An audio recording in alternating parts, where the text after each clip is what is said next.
ډیرو محترم مسلمانانو، نن د جمعې د ورځې یو بهترین او اسانه وظیفه تاسو له در کومه. د الله جل شانه د سیړه به تاسو سره غیبانه امداد کیږي. د غیب امداد خلک چې وي موږ سره د غیب امداد کیږي، هغه په دې وظیفې سره الله جل شانه د انسان د غیب مدد فرمایي او اسانه هم د محترم مسلمانانو او بهترینه هم ده. لہذا نن چې د جمعې کومه مبارکه ورځ د محترمو په دې باندې دا وظیفه تاسو انشاءالله وکئ. یو ورځ یې وکئ انشاءالله العزیز. الله جل شانه به ستاسو حاجات پوره کړي، ستاسو مسلې به د غیب نه الله تعالی پوره کړي. او دا داسې بزرګانو ښودلو محترمو چې د هغوی حاجتونه په الله جل شانه پوره کړي،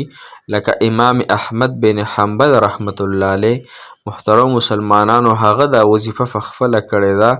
او الله جل شانه د هغه امداد فرمایلی دی. نو که تاسو غواړئ ستاسو امداد هم الله جل شانه کولی شي، ځکه محترمو الله جل شانه چې مخکې زمانه کې څنګه موجود و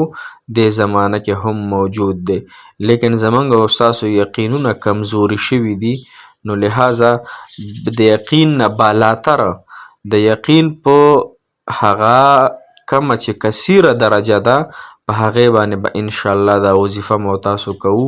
او دې کولو سره سره به الله جل شانه زما او ستاسو حاجت پوره کوي، زما او ستا مشکلات په اسانوي. السلام علیکم ورحمت الله وبرکاته. ډېر محترم او قابل قدر مسلمانان رونو خویندو، تاسو به روغ جوړ یې. الله جل شانه هم دغه رنګې روغ او جوړ ساته. الله تعالی مو د زړه مرادونه حاجتونه پوره که. پرون هم موږ الحمدلله د سورت مزمل هغه سلسله جاري ساتلې وه او کومو خویندو یا کومو وروڼو بیګانو چې زمونږ وظایف کتلي وي نو هغوی دپاره موږ هغه سبق وربخلی دی. الله جل شانه دې په ستاسو حاجتونه پوره کړي او ستاسو مشکلات دې په الله جل شانه آسان کړي. یقینا مسلمانانو ډېر زیات خلک رابطې هم کوي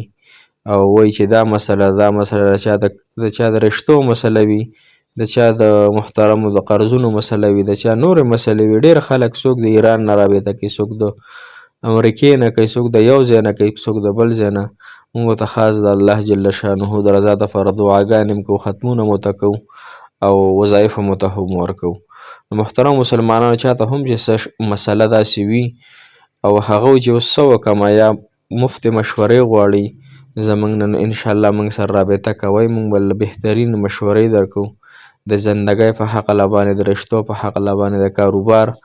دغه رنګې د وظایفو په حقله باندې. نو انشاءالله زموږ نمبر د بعضې ویډیوګانو کې شته هم، او که چاته فکر وي نو کمنټ کې کوئ، موږ به خپل نمبر درکوو. محترمو نن چې زموږ کومه وظیفه ده او ټافک دی هغه د الله جل شانه د سیړ نه د غیبي مدد حاصلولو لاجواب وظیفه ده.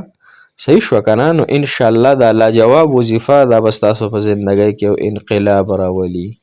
دا به ستاسو په زندګۍ کې د الله جل شانه فضل سره هغه کم چې ناممکن حاجات دي او پریشانۍ دي هغه به لرې کېدل شروع شي. محترمو ډېر بزرګان دین او اولیاء کرام رحمهم الله په زندګۍ کې دا یو خاص عمل تیر شوی دی چې هغې بزرګانو ته به کله هم څه پریشاني صورت را مخې ته شو که نه، نو هغوی به د الفاظو سره الله جل شانه ذات ځان ته متوجه کوو. یعنی الله تعالی هر ټیم متوجه دی، خو د حاجت ته به الله جل شانه متوجه شو. امام طبراني رحمت الله علیه هم په خپل کتاب کې دا روایت را نقل کړی دی چې محترم مسلمانانو چې کوم انسان دا وظیفه چرت پیرتی چلته پیرتی موږ څه ته وایو؟ په ګرځېدو، په ناسته، په ولاړه، په ملاسته، په هر حال کې دا وظیفه کوئ. نو کوم انسان چې دا وظیفه بغیر تعداد یعنی تعداد به نه شمارئ او چلته پیرته یعنی په ناسته، په ولاړه، په ملاسته، په هر حالت کې دا وظیفه کوي، نو محترمو د هغه انسان الله جل شانه حاجت پوره کوي. لکه امام احمد بن حنبل رحمت الله علیه زوی بیان کوي که نه چې یو مرتبه یو پیره زما والد یعنی امام احمد بن حنبل رحمت الله علیه حج ته روانو. حج ته چې روان پخوا خو دا جهازونه نه و که نه، پخوا خو بس په سورلو باندې خلک دغه ته تله، حج مبارک ته به تله یا پیدل تله، قافلې به تلې او ځان سره به د خوراک څښاک سامان پیسې وغیره اخیستلې وي او ډېر خلک به جمع کېدل او هغه به تله نو هغه په څو میاشتو کې یعنې په میاشت کې 20 ورځو کې به هغه یا دې نه ډېر سیوه هغه به دغه مکې مکرمې ته رسېده او حج به یې کوو نو هغه نه لاره خطا شوه ګوره چې ته اوس تا سره دنیا سامانونه وي مثال په طور د خوراک هر څه او تا نه لاره خطا شي او تا ته اوس معلومات نه کېږي چې په کومه باندې څومره انسان خفه وي